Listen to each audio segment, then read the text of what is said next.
Então, boa tarde a todos, né? Mais um sábado à tarde aí que a gente está gravando nossas aulas. Agradeço a presença de todos, né? O acompanhamento aqui dos nossos encontros. E conforme, né, já anunciado antes da gente iniciar essa gravação, a gente vai fazer um plantão de dúvidas aí, né?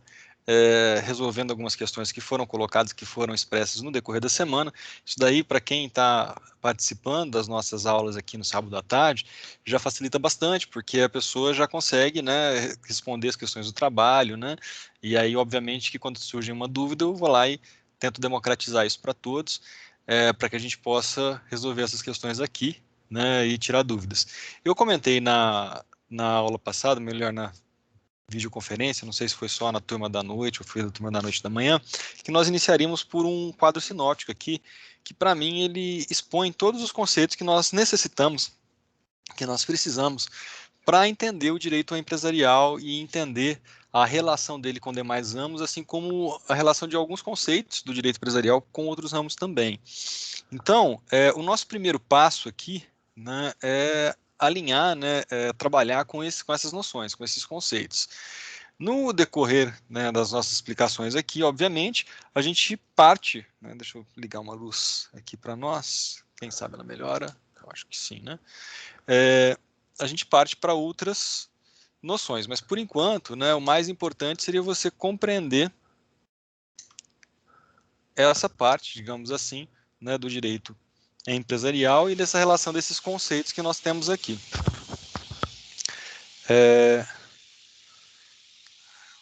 Tá tendo um barulhinho aqui, vocês estão ouvindo barulho também, um ruído externo?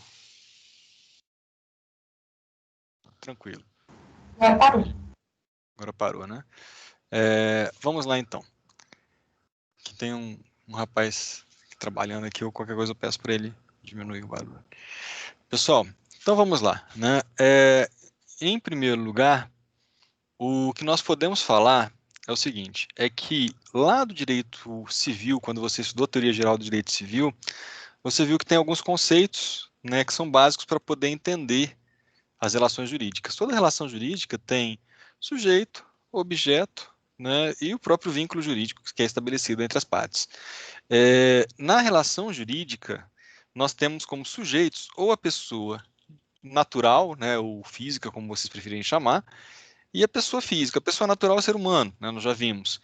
A pessoa jurídica, né, é uma pessoa que foi criada pelo direito, né? O nosso código ele adota a teoria da realidade técnico-jurídica. Se você olhar para o artigo 45, a pessoa jurídica só tem existência após o registro. Então, ela só surge, ela só passa a existir a partir desse momento. Por isso que nesse quadro sinótico nosso aqui, o que você pode enxergar é que eu coloco para você quem são esses entes, né? Considerem que a última linha do quadro associativo, lá no finalzinho, é mais uma observação, digamos assim, né? Não faz parte necessariamente do quadro em si. O que nos interessa no quadro, obviamente, é os conceitos de pessoa jurídica e de pessoa física. Dentro de pessoa jurídica, eu tenho lá o quê? Tanto o empresário individual quanto a sociedade empresária. Melhor, isso. Na pessoa jurídica eu tenho lá a Eireli, né, com a sociedade empresária, desculpem. E na pessoa física eu tenho o empresário individual.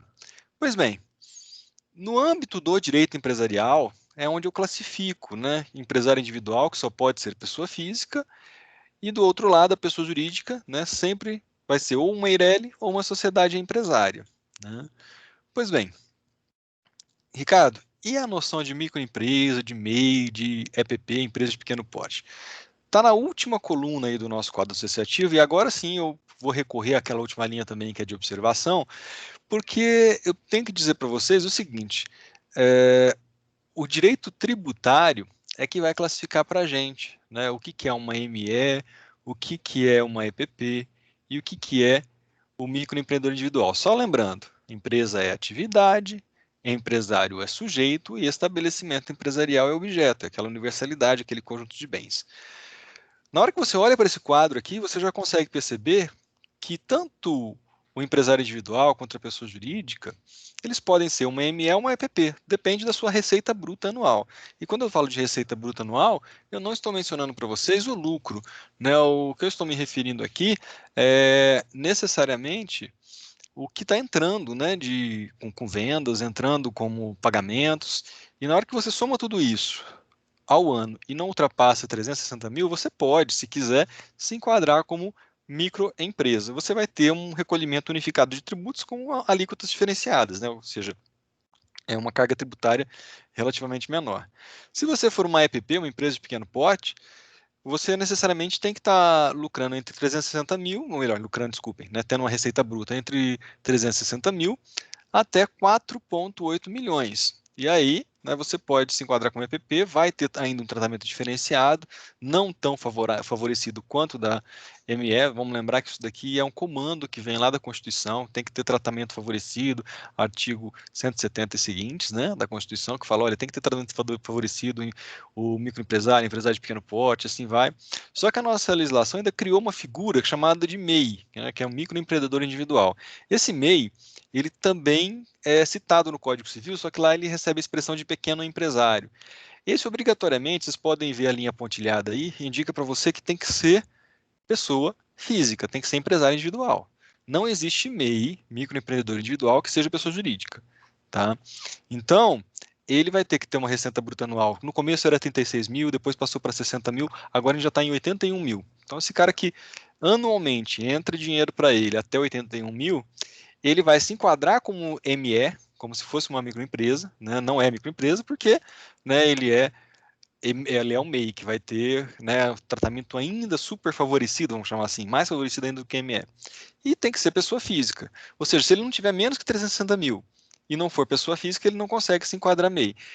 Ricardo, mas e se for mais de 81 mil? Também não vai conseguir se enquadrar como MEI. Ele precisa ter, além de ter menos de 360 mil, ter até 81 mil, né, de renda bruta anual. Além disso, né, tem que ser pessoa física. E aí ele pode se enquadrar nessas condições. Só lembrando, né, é, um detalhe que eu sempre tomo cuidado de falar para meus alunos, a gente mencionou isso na aula passada, essa pessoa aqui, ela vai ter CNPJ, embora seja uma pessoa física, um ser humano. E, cara, mas por que ele tem, então, Cadastro Nacional de Pessoas Jurídicas? É porque a Receita quer saber que tipo de negócio você está fazendo na sua vida pessoal e que não está envolvida atividade empresária, porque vai ter tributos que vão, né, incidir quando você está realizando uma atividade empresária, e negócios, né, que não tem a ver com a atividade empresária. Vamos tentar esclarecer isso trazendo um exemplo aqui para vocês. Quando eu tenho uma pessoa física que também é MEI e ele vende a casa dele, por exemplo, e compra outra casa, ele não está fazendo circular produtos, então ele não vai pagar ICMS em cima disso. Agora, quando a gente está trabalhando, né, com relação à atividade dele, então imagina que ele compra e revende, né, alimentos. Então, se ele compra e revende alimentos, imagina que ele faz a ponte, né, entre o produtor rural e as pessoas que gostam de consumir orgânicos. Ele vai lá, compra e revende. Ele vai ter, né, vamos dizer, um ICMS com alíquota diferenciada dentro de, né, de uma... Esse ICMS em si ele vai ser dentro de um plano maior de tributos, mas nada, vamos dizer assim, que afete claramente, né, essa situação. Então, o que eu estou querendo dizer para vocês aqui? Aqui, em todo esse quadro aqui, em nenhum momento aparece a figura do sócio, né? Em nenhum desses momentos aqui eu tenho a pessoa que compõe uma sociedade que, lembre-se, insistindo, né, foi dito na aula passada, ele não é empresário, ele não realiza atividade, ele não está no 966, sendo quem organiza profissionalmente a produção e a circulação de bens e serviços. Tá? O sócio não faz isso. O sócio ele até pode auxiliar, né, no exercício da atividade. Em que condições? Se ele for um sócio mais do que investidor, porque ele é investidor quando ele só põe dinheiro. Se ele, além de ser mero investidor, ele também seja um empreendedor. Ele pôs dinheiro, que nas sociedades empresárias é sempre obrigatório, além de ser quem investiu, também ser aquela pessoa que exerce atividade, né, que desenvolve atividade, ajudando, né, auxiliando, não em nome dele, mas ele é um diretor, ele é uma pessoa ali que participa das decisões, né, que realmente trabalha. Esse cara, por exemplo, ele vai receber não só o resultado da divisão dos lucros, que costuma chamar-se dividendos, né? Então, quem é investidor recebe dividendos, não vai receber juros porque ele não emprestou dinheiro. Ele aportou valores numa determinada atividade e aí o que ele acaba recebendo, né, são os dividendos. Agora, se você for mais do que um mero investidor, se você for empreendedor, aí você vai ter, na verdade, né, a condição de receber os dividendos por conta do capital que está ali empatado, que está ali investido, mas também você vai receber um valor porque você está trabalhando, que é por causa do labor. O nome dele é Prolabore, né? Então eu gosto de mencionar isso daí. Ele até recebe um plus. É salário? Não, porque ele não é empregado, ele é sócio. Então ele vai estar recebendo ali, na verdade, na condição de empreendedor. Pois bem, só um segundinho, pessoal. Não, que já passou o barulho. Bom, por que eu estou chamando a atenção? Porque eu estou ressaltando tanto, sim, a figura do sócio. Um segundinho aqui.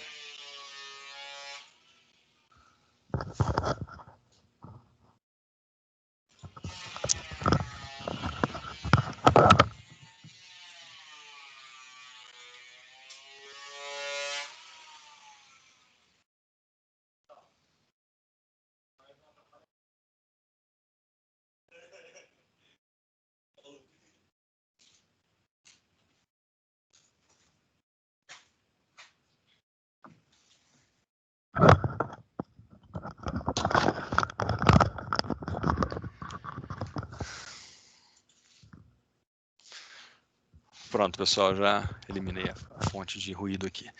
Pois bem, quando nós falamos, então, nessas situações, o que nós mencionamos é as pessoas do sócio completamente diferente do empresário, daquele que exerce a atividade. Por que, né, a gente tem tanta preocupação em diferenciar, né, essas duas atuações, a atuação de sócio da atuação, né, de empresário? Porque o sócio ele é membro de pessoa jurídica.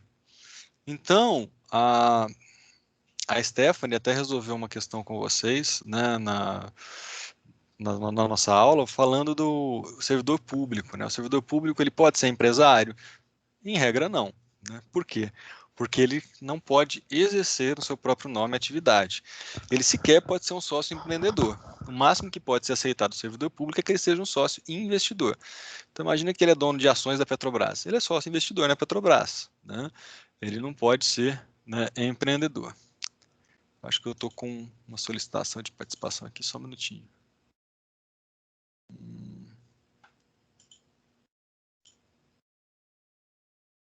Creio que não. Apareceu um detalhezinho, ou alguém levantou a mão?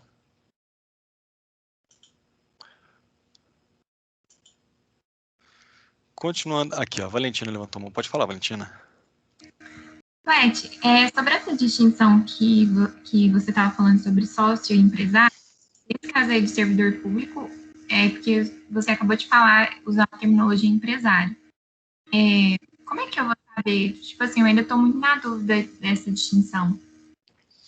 Vamos lá, empresário se ele organiza no próprio nome dele, né? Então, na hora que ele vai contratar, é ele quem faz a contratação, na hora que ele vende, né, é ele quem está vendendo o próprio nome dele, e nesse caso ele é empresário, tá? Agora, você concorda comigo que se eu sou sócio, em nome da pessoa jurídica, os negócios são todos feitos. Seja de...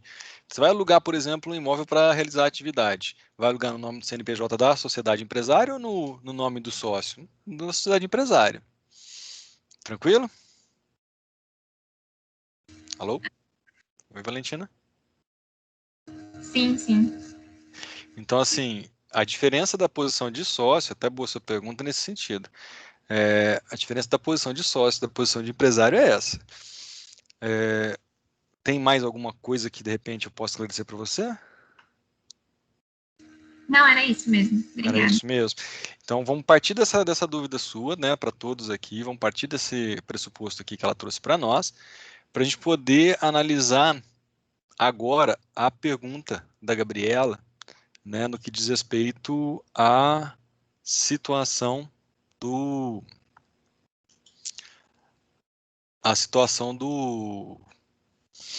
da pessoa que é menor empresário, Então vamos lá, o artigo 971, salvo engano 972, lá no Código Civil.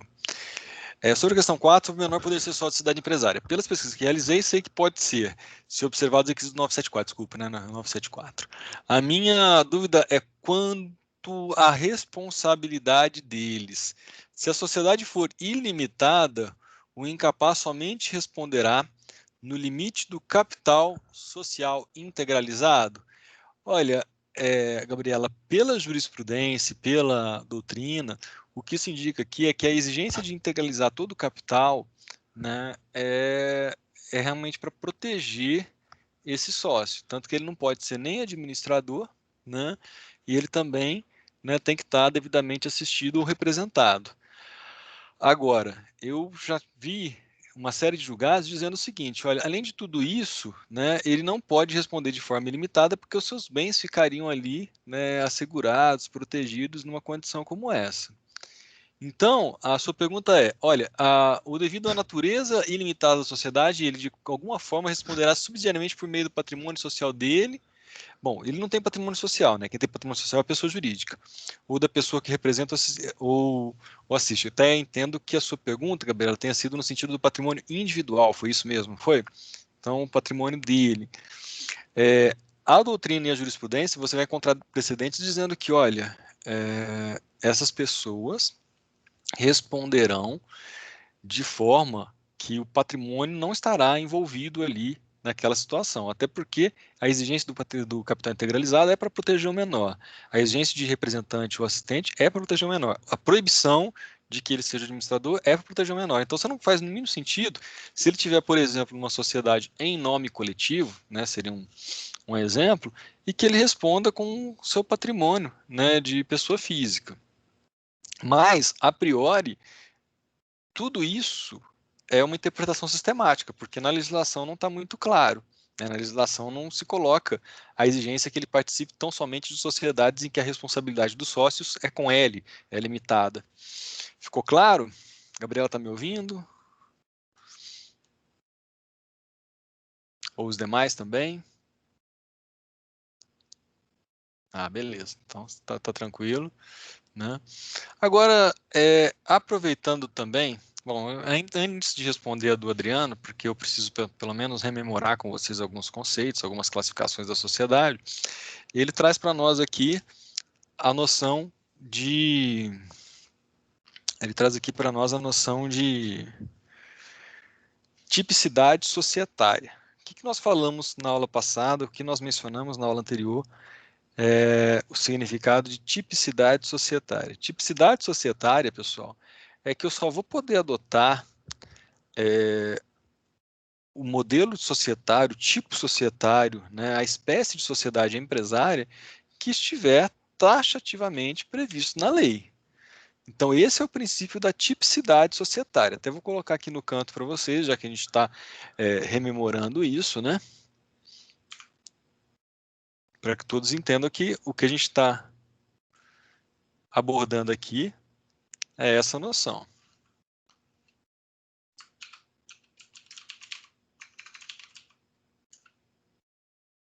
Então, o princípio da tipicidade societária nos diz isso. Ricardo, o princípio da tipicidade societária tem exceção? Claro que tem, né? Me diga o que você conhece no direito que não tem exceção. Muito raro, né, a gente encontrar alguma coisa que não tem exceção. Então, nesse caso aqui, o princípio da tipicidade societária, que está lá para você, está projetado aqui do lado para você, ele diz o seguinte: só é admissível, né, os tipos societários que estão especificamente previstos na lei. Só que a gente tem que fazer uma ressalva, né, quando nós falamos desses tipos societários que estão especificamente previstos na lei. É provável, é possível que você também encontre situações em que você vai ter um modelo criado da cabeça do legislador. Por que eu falo que é um modelo criado da cabeça do legislador? A Lei 13.303 de 2016, que é a lei das empresas estatais, e aí talvez não tenha ficado claro na minha última gravação, no sábado passado, daí veio a pergunta do do Adriano. Eu vi até aqui que agora quem levantou a mão foi o JC. O que seria JC aqui? Deixa eu ver. O José Couto. Se você quiser fazer uma pergunta, José. Professor, minha dúvida vai um pouco de encontro com o da Gabriela, porque no Código Civil diz que para um menor praticar ato, ele precisa ser plenamente capaz. Então, o sistema psíquico deve estar bom, ter mais de 18 anos, etc. Aí nas minhas pesquisas, eu estava observando que ele pode ser sócio de uma empresa mesmo não sendo antecipado. A maioridade, mesmo não sendo Sim. emancipado. Vamos Então, lá. tá certa? Vamos lá, vamos só completar o seu raciocínio. Tá no caminho certo, sim, mas vamos completar. O Código Civil exige que para que alguém possa praticar um ato, ela tenha capacidade, né? Se o menor ele seja capaz, tudo bem, até aí tá certinho. Só que o próprio Código Civil também, ele fala das hipóteses em que você pode suprir essa incapacidade. Ou seja, que você pode, né, preencher essa vontade que falta. Então, nós temos o caso, por exemplo, né, do menor que ele é relativamente capaz, então ele precisa ser assistido, ele recebe uma assistência, né? Por outro lado, né, você tem o absolutamente incapaz, né, que ele tem ali a representação, ou seja, a sua vontade é substituída, né, como se fosse a vontade do incapaz e a vontade do representante. Então, são as técnicas legislativas, as hipóteses de suprir a vontade. Então, se a vontade, né, não está presente de uma forma juridicamente reconhecível, válida, você tem essas técnicas. Aí, assim, no caso que a gente está falando do menor ser sócio, Zé Couto, esse rapaz ele está recebendo uma forma de suprir a incapacidade dele. Ricardo, e como é que se supre essa incapacidade dessa pessoa? Por meio do representante assistente. Se você pega lá o artigo 974, né, deixando ele aqui bem claro para nós, deixa eu só abrir rapidinho aqui para nós. Então, se você pega o 974, ele vai te trazer esse tipo de solução. Né? Ele vai falar, ó, a solução que você tem, se você tem um menor que vai participar de sociedade, é que ele esteja nessas condições. Ele pode participar? Pode, contanto que devidamente representado ou assistido. Queria só mencionar qual é o inciso. Se não me engano, é o parágrafo 2º ou 3º, né? Desse dispositivo que eu estou mencionando para vocês. Que eu acho até que você já... Ah, você falou obrigado aqui, achei que você tinha mandado para nós. Só um segundinho, eu já estou aproveitando também, estou abrindo os nossos slides aqui para poder compartilhar a tela com vocês.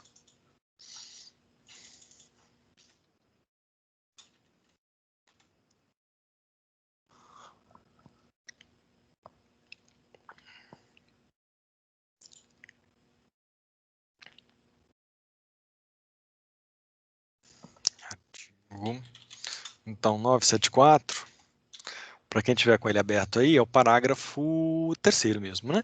E no inciso 3º do parágrafo 3º, o sócio relativamente capaz deve ser assistido e o absolutamente incapaz deve ser representado por seus representantes legais, são as exigências, né? Então, agradecendo a pergunta da Gabriela aí, fantástica pergunta, tá? Realmente eu acabo prejudicando toda essa intenção do legislador de proteger o incapaz se eu permito, né, que ele participe de uma sociedade em que a responsabilidade dele vai ser com I, né, vai ser ilimitada. É meio complicado mesmo. Mas a doutrina de jurisprudência tem sido, né, bastante atentas quanto a isso, dizendo, olha, nesse caso ele não pode ter o seu patrimônio pessoal alcançado. É até interessante porque é aquela mesma situação, né, que você vai encontrar nesse próprio artigo 974 mesmo, né,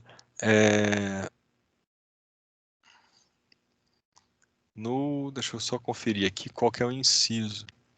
Parágrafo 2º, na verdade, do 974, ele fala que não ficam sujeitos ao resultado da empresa os bens que o incapaz já possui. Então, alguns autores vão entrar nessa analogia, porque o caso aqui do parágrafo 2º seria do incapaz na condição de empresário individual, de pessoa física, em que ele está sendo representado ou assistido.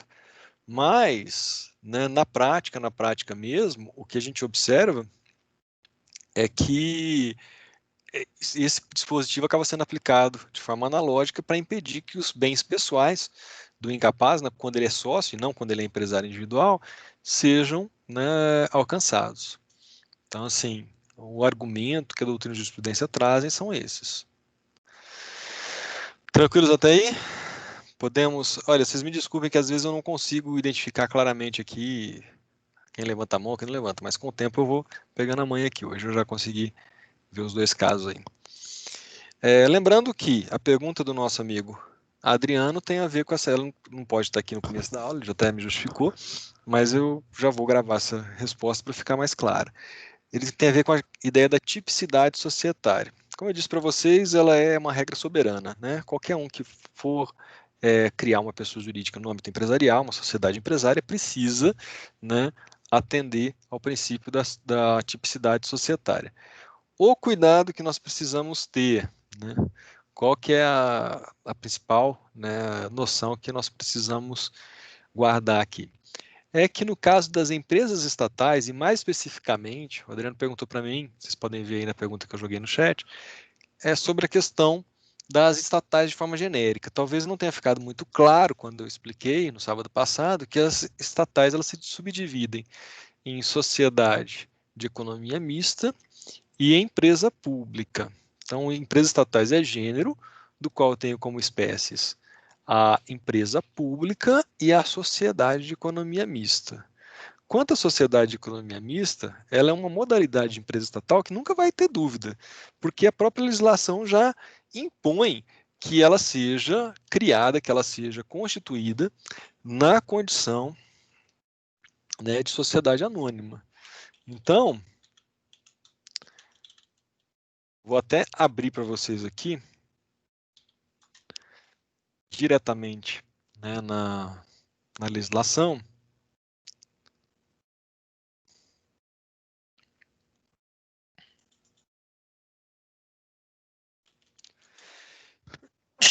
Desculpem. 13.303. Então, eu encontrei aqui, ó. Se você olha para o artigo, salvo engano, é o segundo ou terceiro. Artigo 3º e 4º, né? Vou compartilhar essa tela aqui com vocês. Então, olhem lá. Eu estou aqui na Lei 13.303, né? Necessariamente estou abordando o artigo 3º e o artigo 4º. O 3º vai falar da primeira modalidade de empresa estatal, né? Empresa pública é a entidade dotada de personalidade jurídica, de direito privado, com criação autorizada por lei, com patrimônio próprio, cujo capital social é integrado detido pela União e tudo mais. Olha que interessante. Quando você está se referindo, né, nessa primeira modalidade, que é a empresa pública, em nenhum momento fala qual tipo societário que eu devo adotar. Então, a doutrina aí ela é unânime no sentido de que eu posso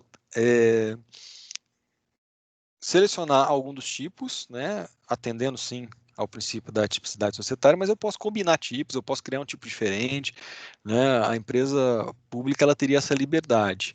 Agora, na sociedade de economia mista, né, ela já vai ser uma entidade dotada, né, por outro lado, de personalidade jurídica também, assim como é a empresa pública, mas um pouco além, eu poderia dizer que ela necessariamente, né, ó, com criação autorizada por lei, sob a forma de sociedade anônima. Né? Imagino que na hora que eu venho aqui e seleciono, para vocês também também é selecionado. Sociedade anônima, vamos lembrar, é um dos tipos societários, né, que está na nossa legislação. Então, considerando que ela é, né, uma daquelas opções na nossa lista, no nosso elenco legal, eu obrigatoriamente, quando eu tenho uma sociedade de economia mista, eu já atendo, né, ao princípio da tipicidade societária. Mas a empresa pública em si, ela acaba sendo excepcional nesse caso. Então, como eu disse para vocês, democratizando a dúvida dele aqui, né, trazendo para toda a sala, né, antes da gente realmente começar a enfrentar, né, com maior grau de detalhamento os nossos pontos aqui. Eu às vezes me perco um pouquinho no nosso chat aqui, mas agora eu já achei. São nas postagens, né? Não é bem no chat.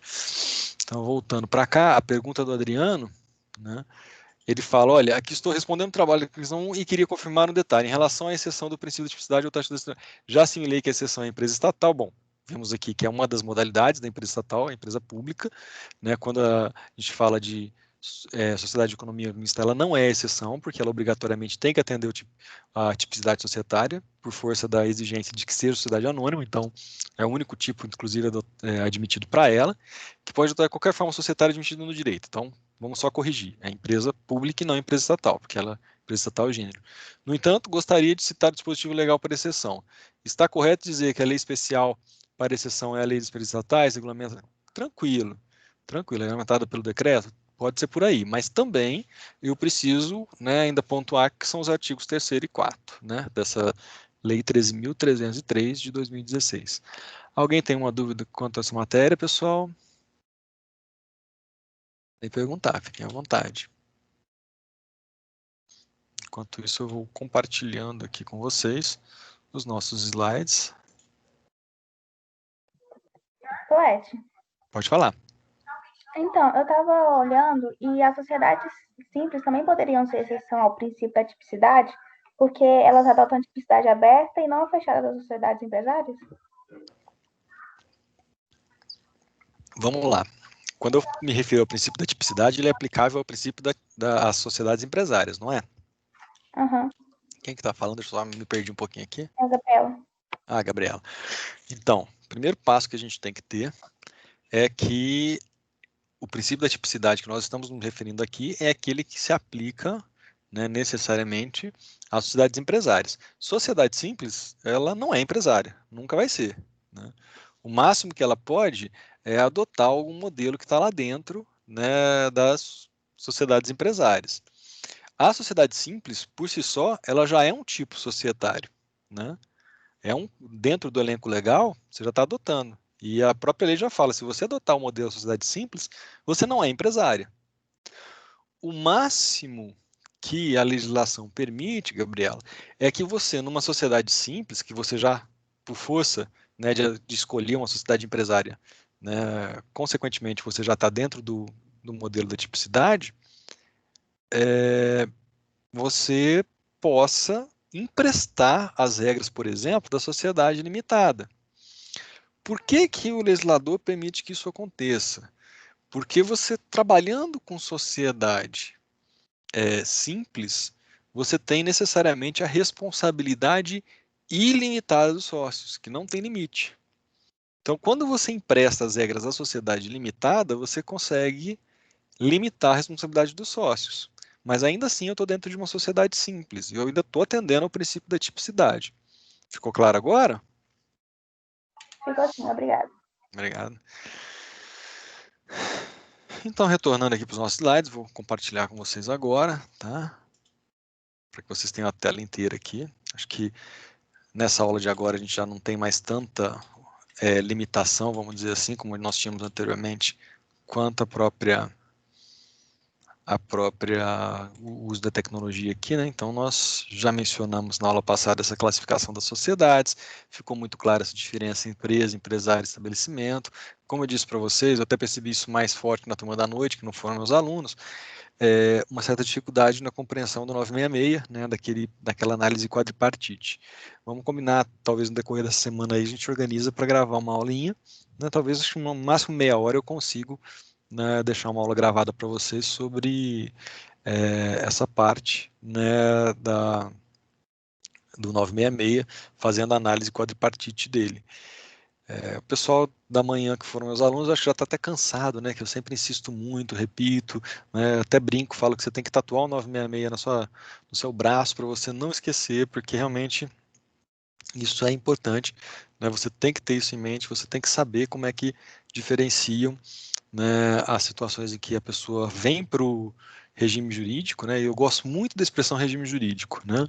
Porque ela diz muito para nós aqui naquilo que pode definir o objeto da nossa matéria, né? Vamos dizer assim, aquilo que é matéria empresarial e que não é. Então, o regime jurídico é o conjunto de regras e princípios que se aplicam a um determinado ramo do direito. Por isso que eu falo, olha, eu tenho regime jurídico civil, né, só para quem está lá no âmbito do direito civil, regime jurídico empresarial, regime jurídico tributário, né, o pessoal fala muito disso, né, qual que é o seu regime jurídico tributário, né, quando você tem uma sociedade empresária.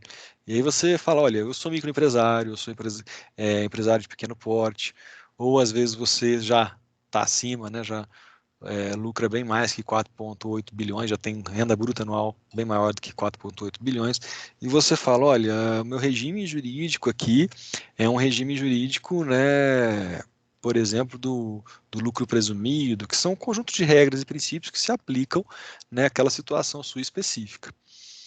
Para nós aqui, né, o regime jurídico empresarial, ele nos coloca, né, diante dessas regras específicas.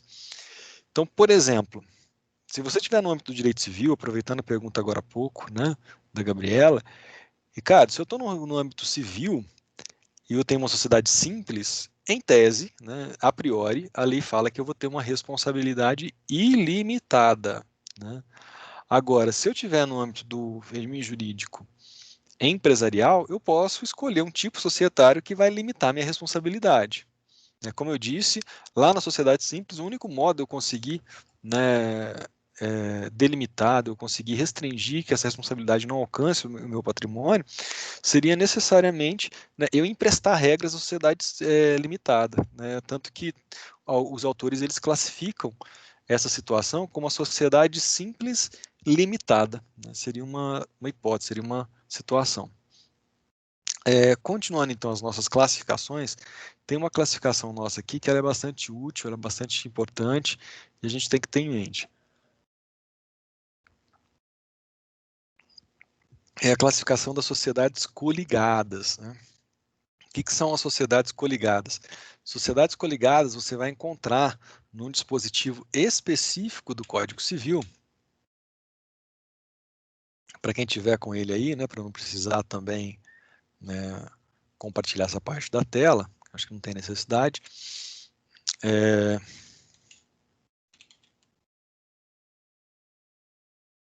Lá no 1097, né, o código ele é muito didático nesse sentido.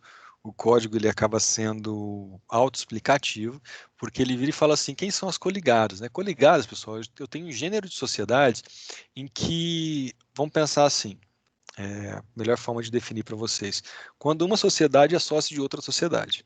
Né? Então, quando uma sociedade como pessoa jurídica é uma das sócias numa outra sociedade que também é pessoa jurídica, eu tenho essa relação, né, em que eu tenho sociedades coligadas. Essas relações de capital, então, a própria lei vai falar que nós temos a sociedade que é controlada por outra, quando a maioria dos votos nas deliberações dos cotistas ou da Assembleia Geral e o poder de eleger a maioria dos administradores é detido por outra sociedade. Em algumas situações, também eu posso ter uma sociedade sendo controlada por outra, quando todo esse poder, né, já está na mão de uma sociedade que já controla várias outras. Então, imagina o seguinte, vamos pensar que a equipe Raízen, ela surgiu da união entre a Shell Brasil Combustíveis e a Esso. Ali, imagina que, não sei se é o caso, mas que a Shell fique com 51% e ela ainda exista como pessoa jurídica Shell. Nesse caso, ela controlaria a equipe Raízen, vamos dizer assim, a pessoa jurídica Raízen. Ricardo, mas e se, por exemplo, né, essa sociedade, né, que é controlada, ela, vamos dizer assim, não tem a maioria dos votos no nome só de uma pessoa jurídica, mas tem, né, vamos dizer assim, a grande maioria dos votos em nome de várias pessoas jurídicas que são controladas ainda por uma outra, ou seja, teria uma forma de controle indireto. Também é o que o código trabalha com a gente, né? Seria possível também esse controle indireto nessas hipóteses. Agora, sociedade dependente, né, ou coligada, a lei já vai trazer para nós essa noção quando nós temos melhor, deixa eu até trabalhar aqui com vocês com o sentido estrito, né? Porque aqui a gente vai estar falando de sociedades dependentes ou coligadas quando elas não sejam controladas, mas você esteja ali com um bom percentual do capital em nome da outra sociedade.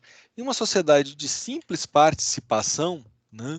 Quando nós estivermos falando de menos de 10% do capital social, isso daí o artigo 1100, como eu disse para vocês, ele é de clareza nuclear, ele vai dizer para nós que é de simples participação a sociedade cujo capital ou outra sociedade possua menos de 10% do capital com direito a voto.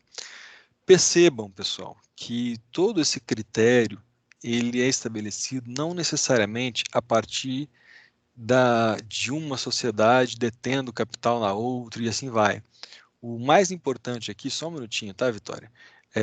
O mais importante aqui para nós é entender que o direito de votar, que é aquele direito de participar nas deliberações sociais, é o que mais importa para nós. Então a gente tem que ter isso em mente, a gente tem que ter isso bem assimilado. Pode perguntar, Vitória.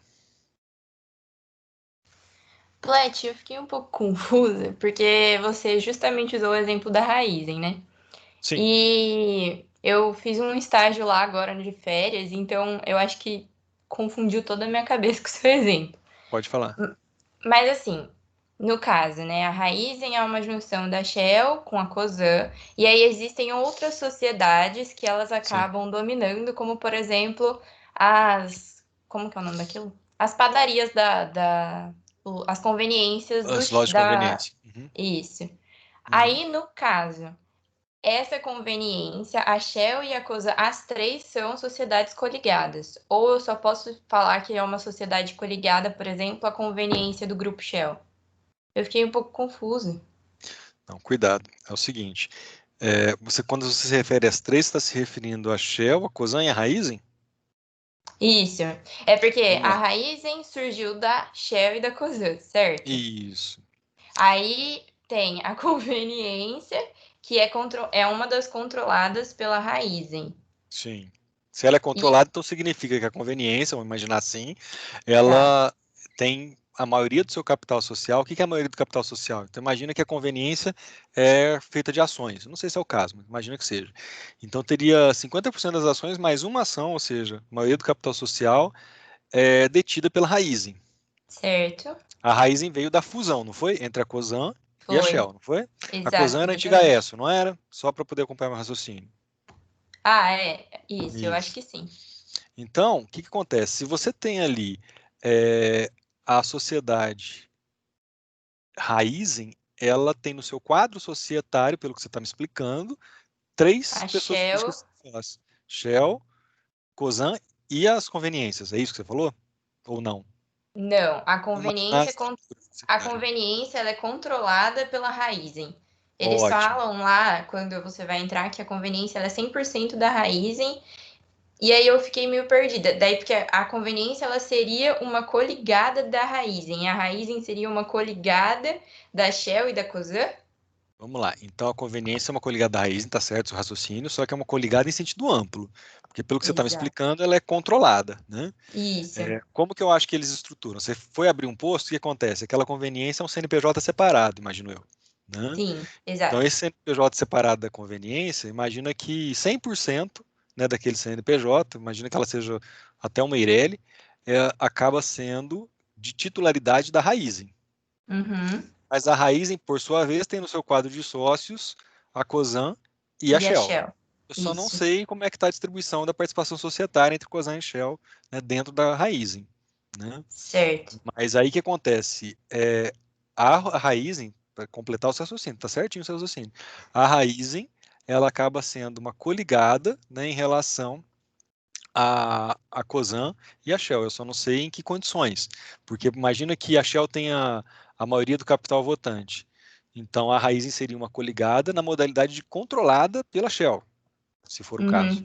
Tá? Entendi. Agora, se for menos, entre 10% e essa maioria, eu tenho ali na condição de sociedade dependente. E se for menos de 10%, imagina que a Shell ficou só com 9% e a Cosan com 91%. Não é o caso, mas só para imaginar. Ela seria chamada de simples participação. Tá? Tá, entendi. Então aí a Raizen é uma coligada e aí a gente tem que entender só em qual classificação ela está. Se ela é uma simples participação, se ela é dependente ou se ela é controlada. No caso, daí a conveniência seria 100% controlada da Raizen e a Exato. Raizen a gente fica na dúvida. Certo, Exato. entendi. Eu vou até pesquisar isso, vou pedir para o meu monitor pesquisar, a gente fazer um quadrinho, porque aí fica como vamos dizer assim, um exemplo para ilustrar essas situações, né? Mas é ótimo, ótima pergunta sua.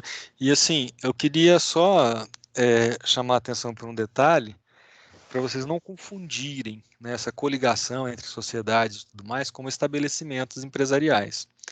Porque no seu próprio exemplo aí, a gente sabe que a Raizen, agora cada vez menos, né, mas houve uma época que ela era dona de alguns postos de gasolina, né? Cada vez menos, mas teve uma época que ela era dona. Ela ainda tem. Ainda tem? Então, Tem. o posto de gasolina em si, via de regra, ele seria só um estabelecimento empresarial da Raizen, tá? É lógico que para efeito tributário, geralmente eles criam um CNPJ específico e tal para o posto e tal, mas o posto não é uma sociedade, tá? O posto, né, onde está vendendo combustível lá, as bombas, todo o elemento físico é considerado estabelecimento empresarial. Então, o máximo que você pode chamar é de unidade, né? Uma unidade da raiz e tudo mais, que obviamente não vai ser a sede, né? Mas compõe um estabelecimento empresarial, tá?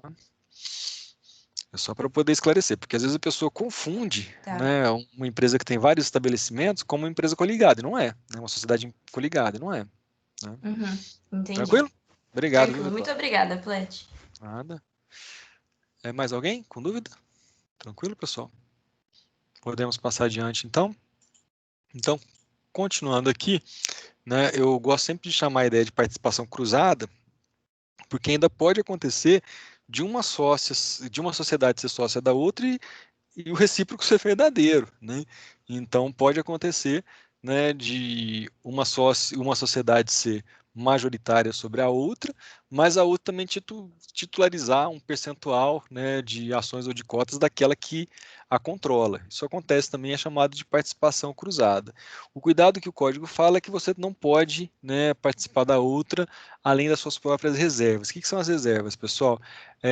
Aquilo que não compõe o capital social. Isso para não ficar mascarando, não ficar atrapalhando o patrimônio. Então você descreve o capital social lá no contrato social ou no estatuto, e aí você tem a parte que são das reservas. Nessas reservas você pode utilizar para poder participar nas outras sociedades. Você não pode superar essa participação em relação ao valor das reservas. Bom, a própria lei traz a possibilidade de disposição em contrário, se tiver uma lei específica autorizando, vamos dizer assim, essas relações entre as sociedades. E o cuidado que nós temos que ter é que, se você não observar isso, esse limite das reservas é legal, é que você não vai ter direito a voto, ou melhor, você é a pessoa jurídica, né? A sociedade que é coligada, ela não vai ter direito a voto. Temos que ter esse tipo de atenção, esse tipo de cuidado, tá?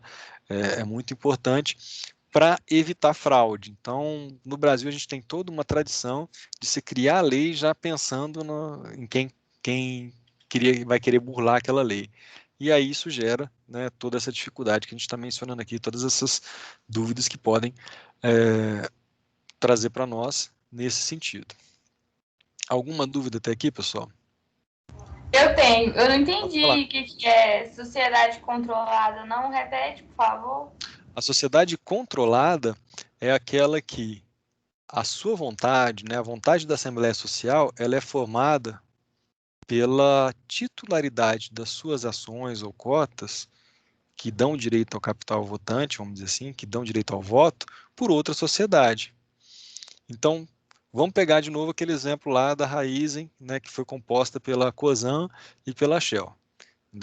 Vou insistir que eu não sei como é que está distribuída, né, essas participações, mas imaginem que 50% das ações mais uma ação, ou seja, a maior parte das ações que dão direito a voto estão nas mãos da Shell.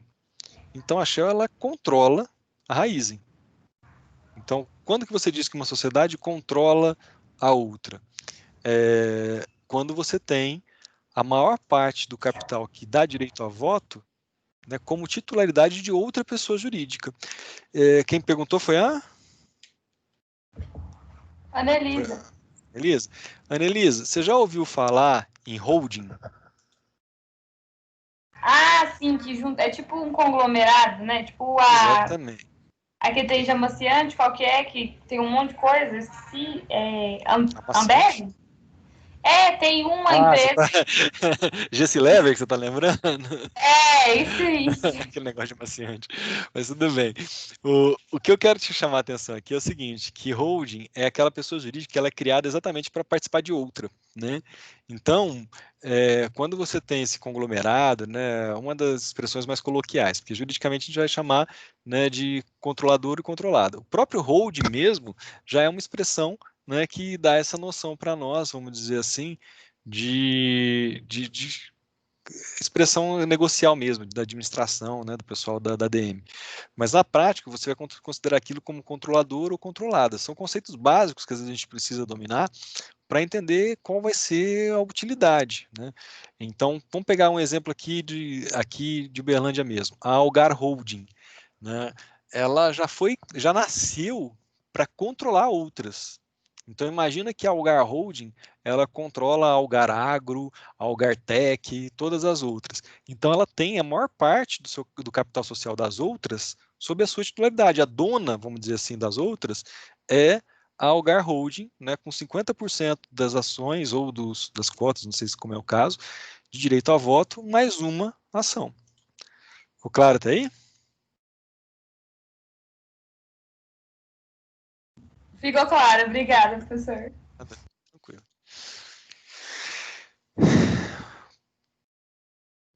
Pessoal, se alguém tiver mais alguma dúvida, pode falar. A Vitória, acho que está com a mão levantada ainda, Vitória, mas deve ter ficado aquela pergunta de antes, né? Voltando aqui, então. Agora eu preciso que a gente recupere alguns conceitos lá do direito civil para eu começar a explicar para vocês sociedades sem personalidade jurídica, né? Tem dois conceitos que são muito importantes lá do direito civil. Eu gosto sempre de separar a ideia de sujeito de direitos de pessoa. O que é uma pessoa, pessoal? Pessoas são esses entes reconhecidos pelo direito, né, como sujeitos de direito na condição de titulares de uma personalidade, ou seja, de um conjunto de atributos, né, específicos para elas. Então, quando eu falo, né, de pessoa no âmbito do direito, ou é uma pessoa física ou é uma pessoa jurídica. Só que a gente, no direito brasileiro, permite que sejam titulares de direitos não só as pessoas. Então, ser credor, ser devedor, ser titular de uma relação jurídica não é, no direito hoje, uma prerrogativa, né, tão somente das pessoas, seja ela pessoa física ou pessoa jurídica. Então, vamos lembrar aquela teoria dos conjuntos, né, lá do direito, melhor, do direito não, né, da matemática mesmo, né, em que nós temos ali um conjunto maior, né, um círculo maior em que você tem os sujeitos de direito e um círculo menor, né, no qual você tem, né, as pessoas. Toda pessoa, quem quiser anotar, né, que a gente vai acompanhando a aula anotando, toda pessoa é um sujeito de direito. Mas o inverso não é verdadeiro. Nem todo sujeito de direito é uma pessoa. Então, para quem quiser anotar, sujeito de direito é o gênero do qual uma das espécies são as pessoas. Ricardo, agora você embaralhou tudo. Por quê? Vai ter gente que tem direito, mas não é pessoa no âmbito do direito? Sim. Vocês já devem ter estudado isso como entes com personificação anômala, né? No direito italiano eles chegam a mencionar quase pessoas jurídicas. Tem outras noções também que o pessoal costuma, né, fazer referência a essas situações. Mas o que eu estou querendo dizer aqui? Que alguns entes serão titulares de direitos e de obrigações, embora não sejam pessoas, embora não sejam reconhecidos pelo direito como pessoa, nem ser humano e nem como pessoa jurídica. O caso, né, clássico nosso aqui é daquela pessoa que vai tá em formação, ou seja, pessoa jurídica que você está pensando em constituí-la, mas que você não cumpriu aquele requisito essencial para que a gente possa considerá-la como pessoa jurídica. Você não foi lá no artigo 45 do Código Civil e não registrou. Então, não foi constituída. Como que o direito vai tratar isso daí? Vai tratar isso como uma realidade, né, de ente com personificação anômala, ou, né, como uma não pessoa, mas que seja um sujeito de direitos. É assim que a gente dá o tratamento legal. Vamos lembrar que é o mesmo tratamento que eu aplico, por exemplo, ao condomínio, à massa falida, né? São entes com personificação anômala. Tá? Pois bem, se eles ainda não são pessoas, mas são titulares de direito, eu tenho que ter um regime jurídico. Vamos lembrar o conceito de regime jurídico? Aquele conjunto de regras e princípios que são aplicáveis a eles. Para que eu possa, né, desenvolver, para que eu possa, né, compreender esse tipo de noção. Então, ao falar desses entes com personificação anômala, eu gosto sempre de me referir, vou até colocar aqui para vocês, ó, no cantinho, para que você saiba que nesse momento do vídeo aqui, a gente está trabalhando essa noção. Eu nem vou colocar entes com personificação anômala, tá, pessoal? Eu vou colocar aqui no canto do vídeo como entes despersonalizados, que eu acho que é a melhor referência a esses entes. Então, entes despersonalizados. O que significa isso? Que são entes que não têm personalidade jurídica, tá? Não têm personalidade jurídica, mas insisto com vocês, são sujeitos de direitos. São, sim, sujeitos de direitos.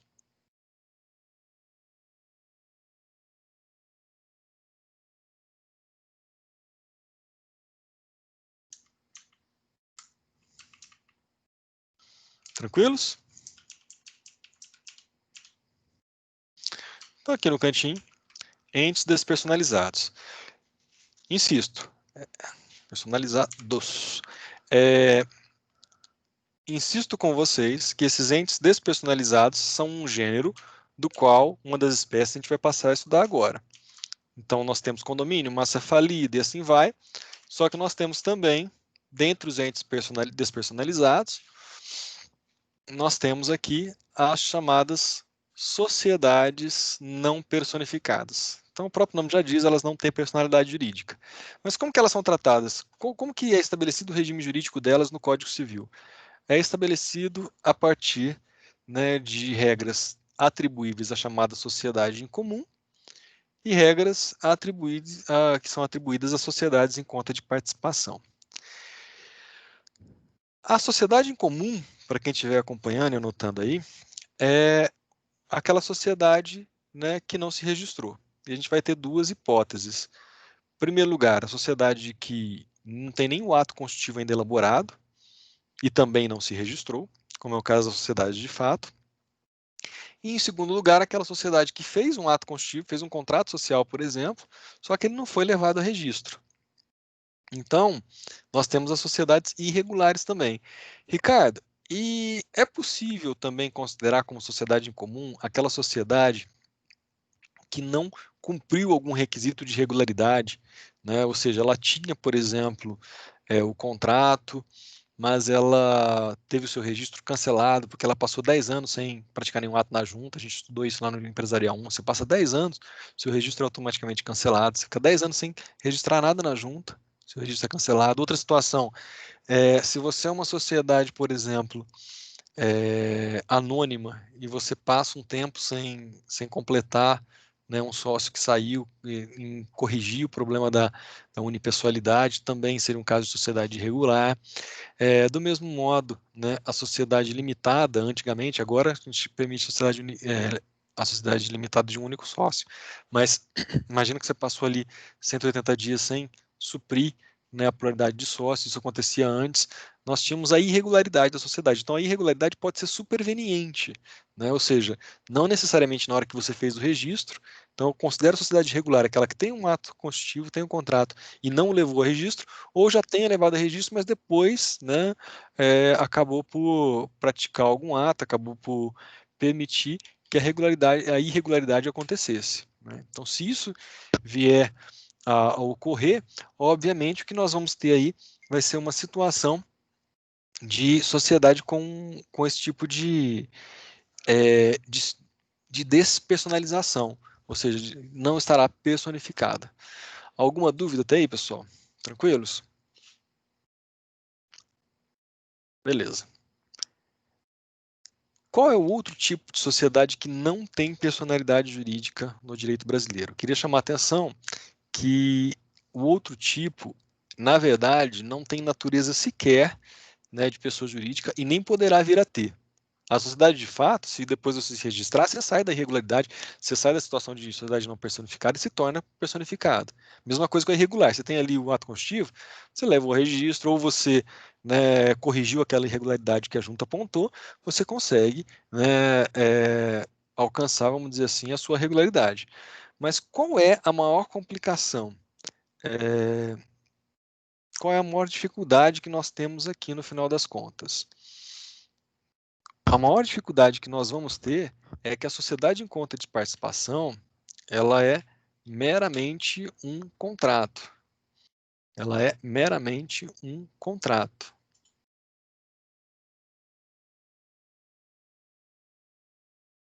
Então, reduzindo aqui a nosso ritmo, tá, Vitória? Se estiver muito rápido, pode me avisar sim, tranquilo. Vocês querem que eu repita alguma coisa? Acompanha comigo aqui então, pessoal, só para eu não ter o feedback de vocês. Vou recapitular tudo, tá? Se eu fui rápido demais. Ente despersonalizado é uma espécie de sujeito de direito, tá? Por quê? Porque ele pode ser titular de direitos e obrigações. Condomínio, por exemplo, ele deve o pagamento do salário dos funcionários do condomínio, ele tem o crédito das taxas condominiais para receber das pessoas que são condôminos. Da mesma forma, a gente está falando aqui de sociedade, das sociedades de fato ou irregulares que o Código Civil vai tratar como sociedade em comum. Então, vamos lembrar, sociedade comum é uma das espécies de sociedades não personificadas. As sociedades não personificadas são uma espécie de sujeito de direitos, tá? Assim como é condomínio, assim como é a pessoa física, assim como é a pessoa jurídica. Então, naquele círculo maior de sujeitos de direitos, eu vou ter um monte de gente ali.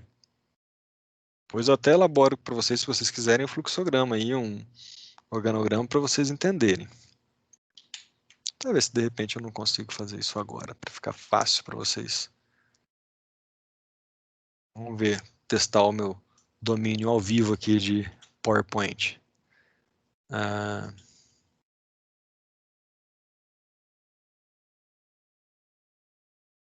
Smart Chart, se eu não me engano.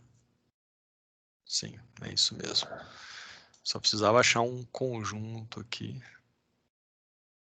em que nós teríamos um círculo maior e outros círculos também de sujeitos de direitos.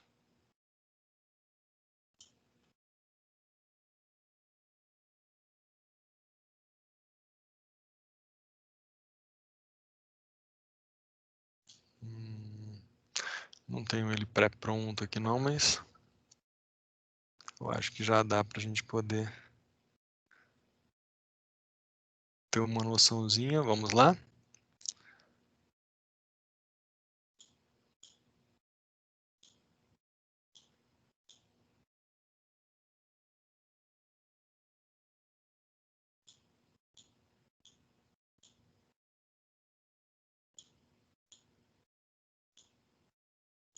Então imaginem o seguinte. Só tem uma dúvida aqui. Deixa eu ver até que ponto a minha tela está projetando para vocês. Não está, né? Então agora vai. Então vamos imaginar o seguinte. Só não posso colocá-las juntas aqui.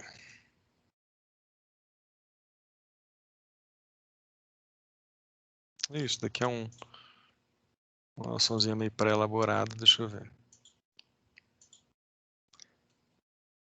Então, considerem que eu tenho um círculo maior. E dentro dele eu tenho ali os sujeitos de direito. Depois eu formato isso, deixo bonitinho do jeito que deveria ser, tá, pessoal? Então, eu tenho sujeitos de direito. Vou ser um azulzinho bem escuro aqui, fica melhor. Faz de conta que eu estou desenhando num quadro, tá, pessoal?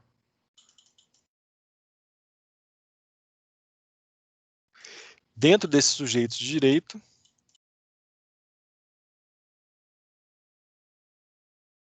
deixa eu ver se eu consigo colocar uma...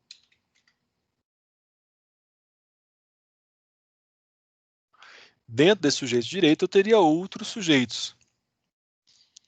Que outros sujeitos? Eu teria, de um lado, as pessoas, pessoa física, pessoa jurídica.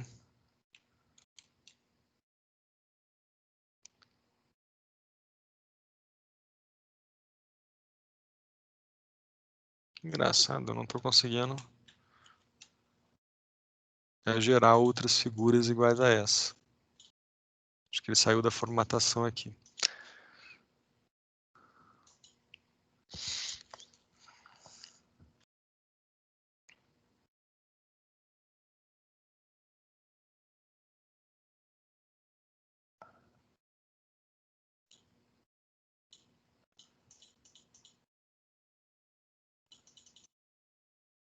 Eu estou achando que o meu Word aqui travou. Depois eu dou uma olhadinha para poder organizar. Então, eu entendo que nesse círculo maior, depois eu preparo para vocês bonitinho, né, separadinho, sujeitos de direito e os demais. Né? Realmente ele travou. Não foi... Acho que no funcionamento dele, na tela compartilhada aqui, gera algum problema. Eu estava conseguindo montar bonitinho, agora voltou. Consegui organizar bonitinho, sem ser dessa maneira. Então, dentro do sujeito de direitos, eu tenho ali pessoa física, pessoa jurídica, tenho também, né, a sociedade empresária, né, tenho a sociedade não personificada, que é o que a gente está estudando agora. Depois eu arrumo bonitinho o fluxograma para vocês, para ficar mais fácil, né, senão a gente fica perdendo tempo com isso daqui, não compensa. Ainda, né, nessa perspectiva que a gente está aqui, é onde nós vamos trabalhar, né, com essas noções, direcionadas, sim, a outros tipos, a outras modalidades. Pronto, aqui eu até consegui já arrumar bonitinho para vocês.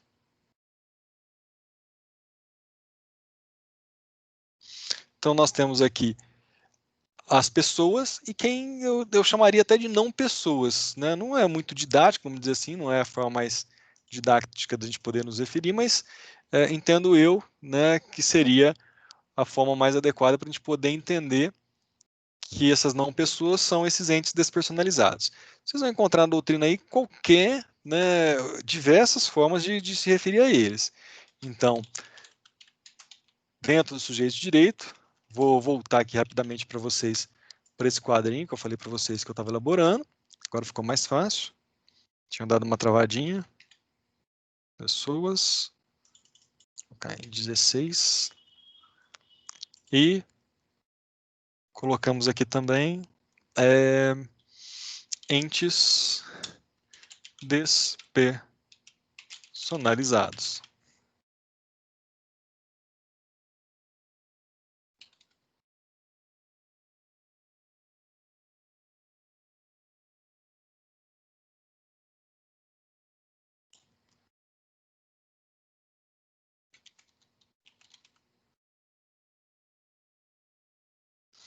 Vou projetar para vocês aqui agora, então, que agora eu consegui resolver esse detalhezinho. E dentro desses entes despersonalizados, depois eu até amplio mais esse organograma para vocês, deixo ele arrumadinho, bonitinho, né? Porque dentro dos entes despersonalizados, eu teria dentre eles, né, condomínio, massa falida, cada vez, né, a gente vai ver que tem até posição doutrinária, no sentido de que o nascituro seria um ente despersonalizado e tal, mas o que nos interessa aqui são as sociedades não personificadas.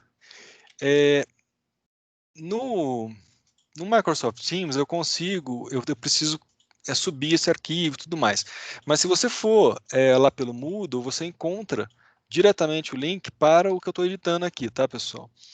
Então, dentro dessa noção de sujeitos, direitos e tudo mais, acabo de criar um novo slide aqui,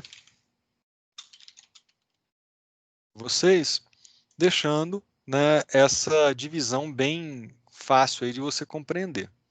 Depois a gente melhora, depois a gente deixa até mais esteticamente mais bonitinho, mais arrumadinho, mas o que nos interessa agora, né, é compreender que existem essas distinções, compreender qual é a finalidade de cada um deles. Isso eu tenho que insistir muito com vocês, muito, mas muito mesmo, compartilhando agora, para quem quiser dar print da tela aí, quem quiser já deixar reservado para vocês, desenhar até no próprio caderno, fica à vontade, né? Então agora você tem aí as pessoas de um lado e aqueles entes despersonalizados. O grande exemplo, né, que nos interessa aqui são as sociedades não personificadas, né? Ricardo, como é que eu vou encontrar isso na doutrina? Você vai encontrar isso na doutrina de diversas formas. Você vai encontrar isso como, por exemplo, entes com personificação anômala, quase pessoas jurídicas, e assim vai. Acho que o Silvio Salvenosa, por exemplo, se refere a entes com personificação anômala. Vocês vão perceber que agora nós vamos começar a estudar um conjunto de regras e princípios que vão ser aplicáveis tão somente à sociedade em comum. E depois a gente vai estudar a sociedade em conta de participação. Basicamente, a aula de hoje ela é direcionada a esse tipo de noção, né? Ou seja, a gente precisa compreender esses entes essas sociedades não personificadas ou entes despersonalizados, né? A gente está vendo que é uma espécie, né, de ente despersonalizado, sociedade não personificada, para entender isso. Então, quando falo de sociedade em comum, qual que é o primeiro ponto que eu quero que vocês compreendam? Ela foi criada, ela surgiu, ela nasceu exatamente, né, para que a gente pudesse regular uma sociedade que ainda não se registrou, né, vamos dizer assim, mas ela já foi constituída, já foi criada.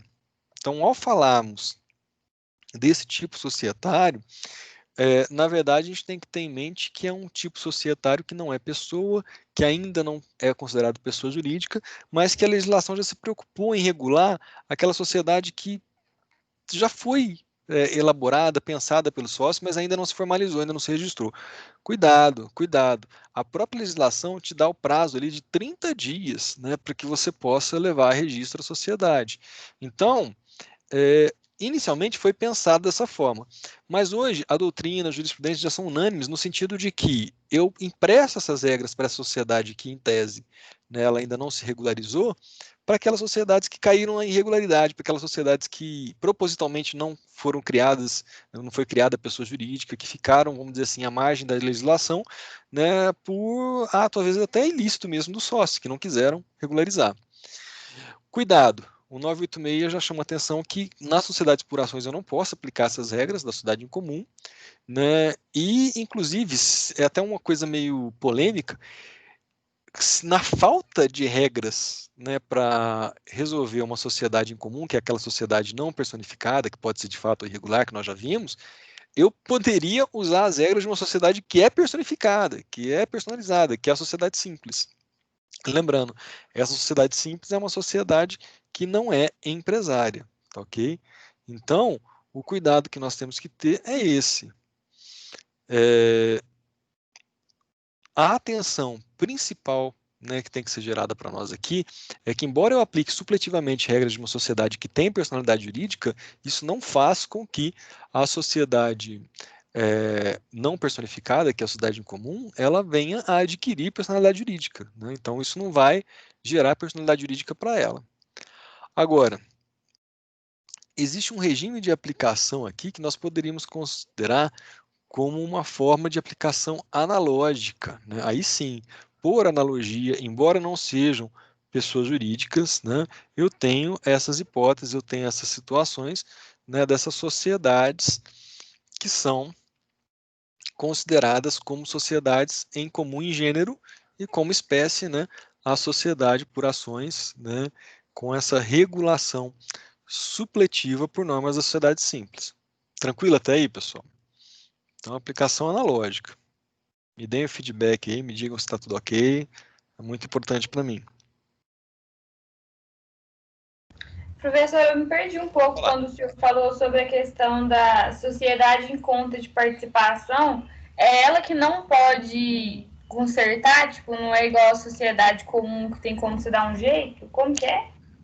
Eu gostei da sua pergunta, da sua expressão aí. Consertar, não é bem consertar. Na verdade, é que ela já foi criada para nunca ter personalidade jurídica.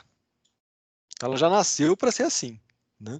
Então, por mais que seus titulares eles tenham a intenção, né, de transformá-la em pessoa jurídica, eles nunca vão poder fazer isso. Eu vou te explicar o porquê. Lembra que a gente cria a sociedade quando a gente leva o registro na junta comercial? Anelisa? Sim, aham. Você lembra disso? A Lembro. própria legislação, Anelisa, já diz para nós que ainda que você leve o contrato de uma sociedade em conta de participação a registro na junta comercial, isso não vai gerar a constituição dela como pessoa jurídica. Isso não vai fazer com que ela se torne uma pessoa jurídica. Olha que interessante. Então, assim, ela já nasceu para ser. Eu até vou adiantar isso, eu ia falar daqui a pouquinho, mas ela já até nasceu para ser considerada como um contrato de investimento coletivo. É assim que a legislação a estabelece. Você entendeu? Entendi. Eu digo a legislação, mas é porque a doutrina a entende dessa forma. Então, o que eu quero que vocês compreendam, o que eu quero que vocês enxerguem é o seguinte, que tanto a sociedade em comum, que pode ser de fato ou irregular, como nós já vimos. Qual que é a diferença? A irregular ela tem contrato, mas não se registrou. A de fato nem contrato tem. E a sociedade em conta de participação, tanto num caso como no outro, o que nós temos aqui, na verdade, é entes despersonificados, que não têm personalidade jurídica. A sociedade em comum, ela tem uma expectativa. A lei pode falar, ó, amanhã depois você resolveu, é o que está faltando aqui, você se torna pessoa jurídica.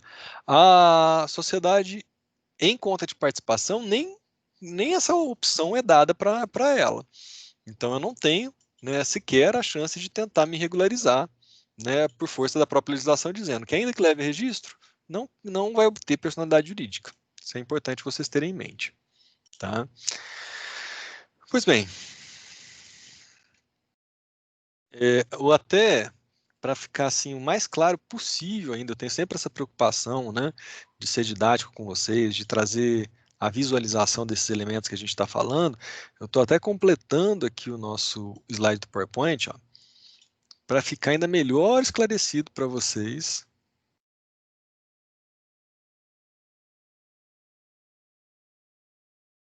Então, eu vou estar separando, né, dentre esses entes despersonalizados, nós temos ali, como eu disse para vocês, um dos exemplos aqui,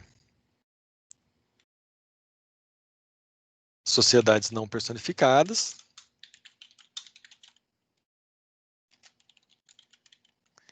E nas sociedades não personificadas, nós teríamos, como eu disse para vocês, tanto a sociedade em comum, como a sociedade em conta de participação.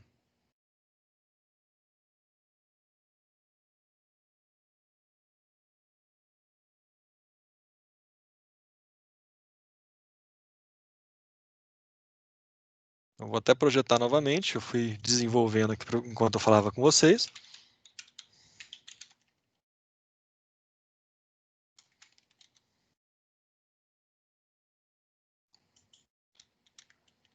E a sociedade em conta de participação.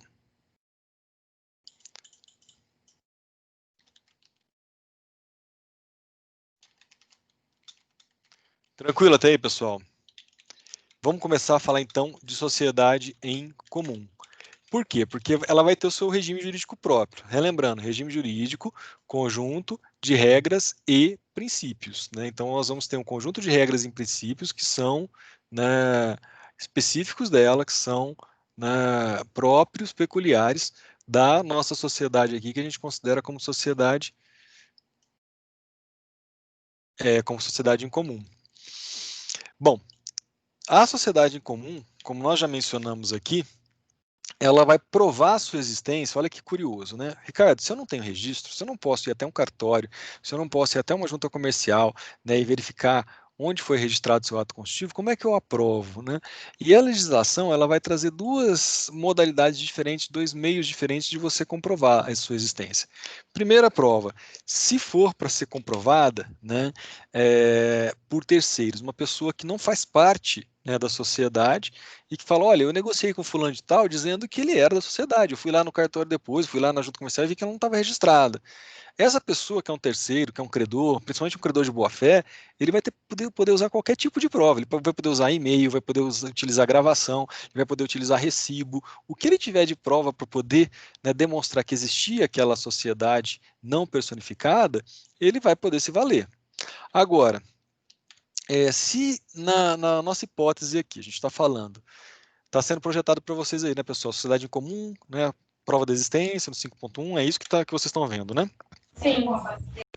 Beleza.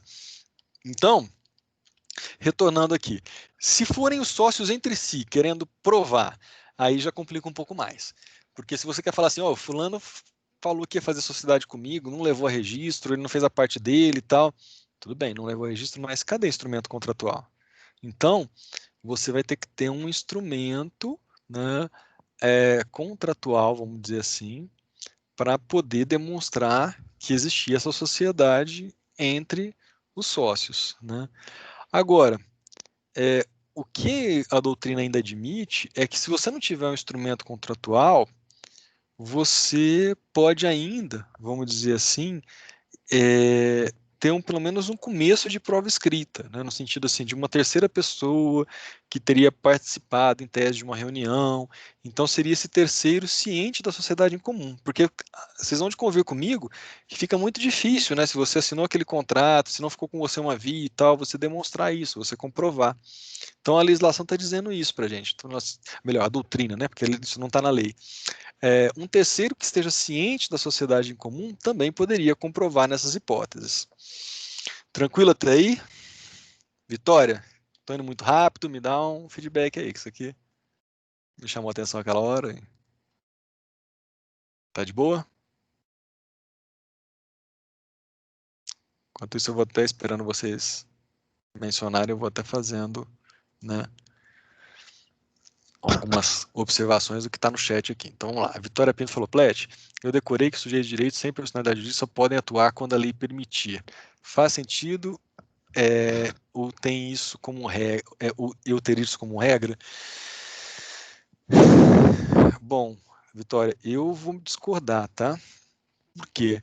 Porque você concorda comigo que não é sempre, vamos dizer assim, que a lei permite.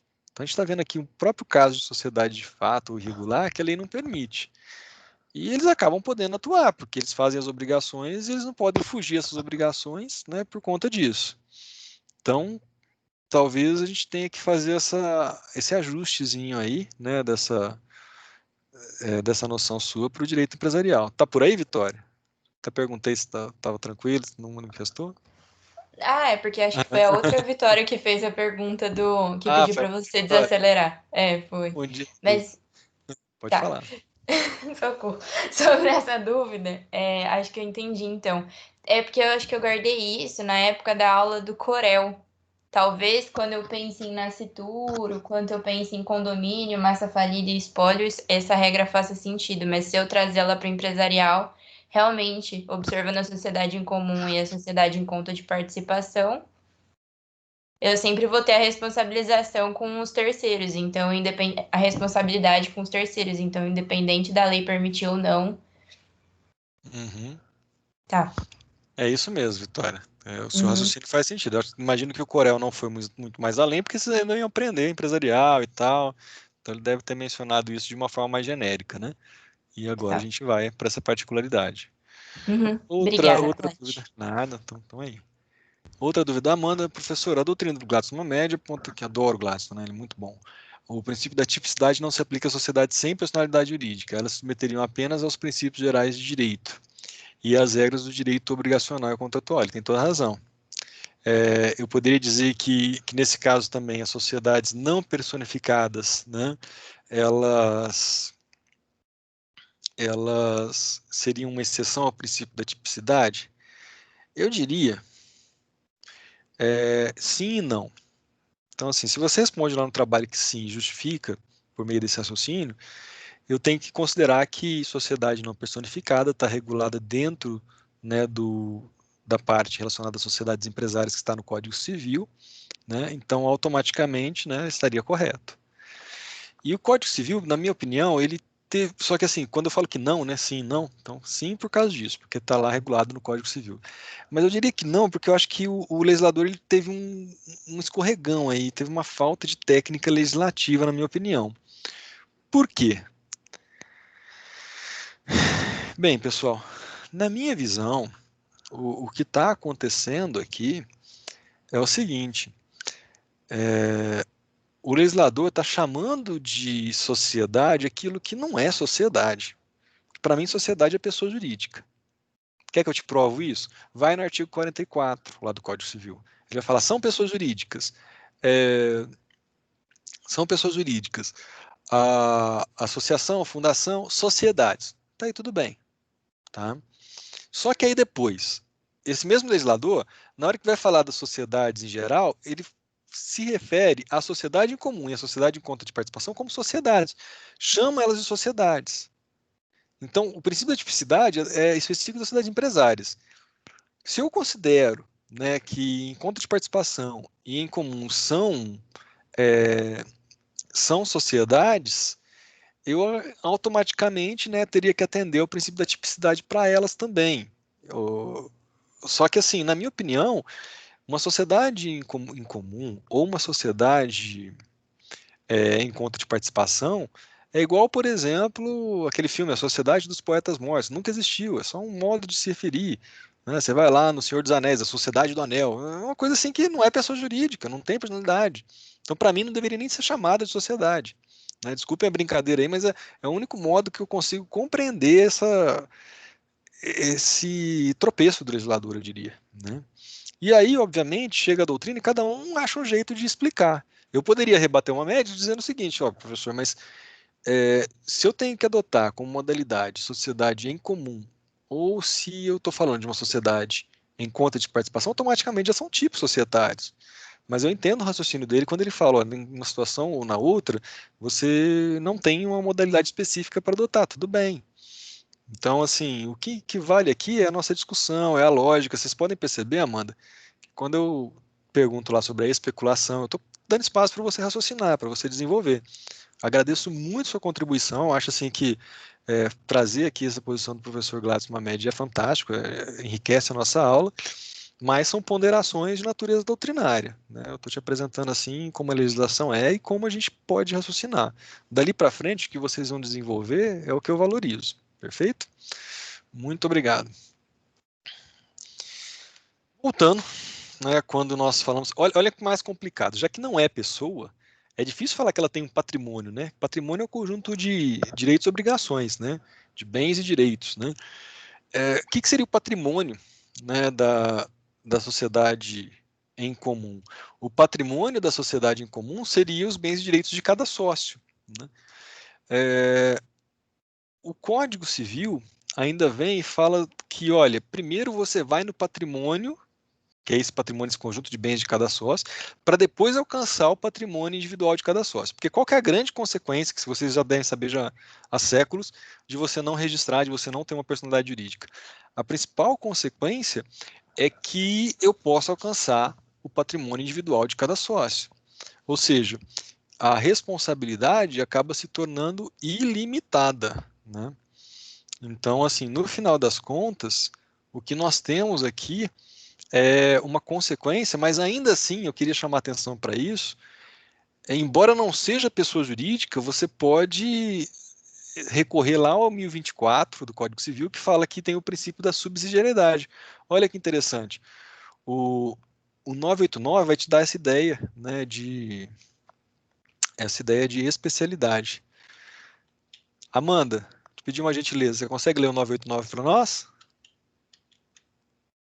Consigo, professor. Por Só um gentileza. minutinho.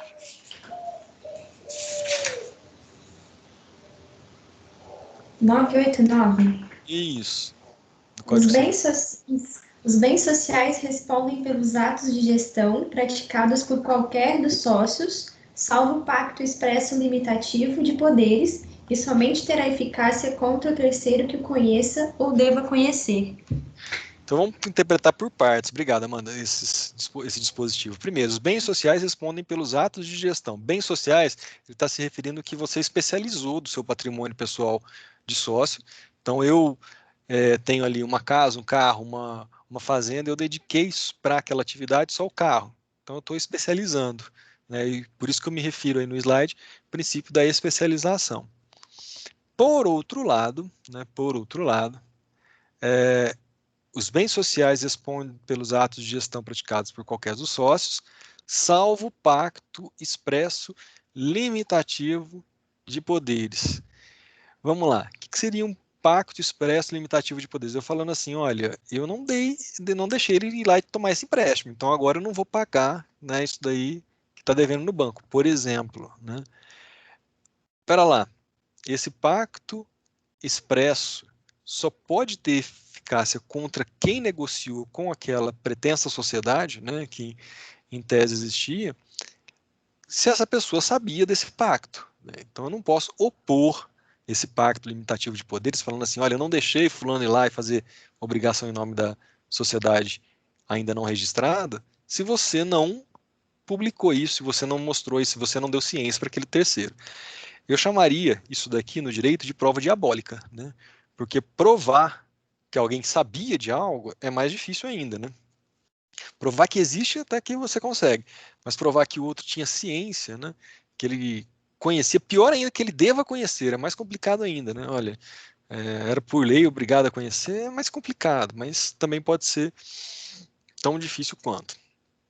Aqui no 990, nós temos todos os sócios respondem solidária e ilimitadamente, aquela consequência que eu falei para vocês. Só que toma cuidado. Em tese, a lei está afastando aquela subsidiariedade que eu expliquei agora há pouco, né, afastando aquela secundariedade do artigo 624, só para aquele sócio que contratou em relação à sociedade. Então a gente tem que dividir aqui as situações. O sócio que contrata em relação à sociedade, né, ele responde com tudo que ele tem, de forma direta ou indireta. Fechou. Os sócios sempre respondem ilimitadamente, qualquer um deles.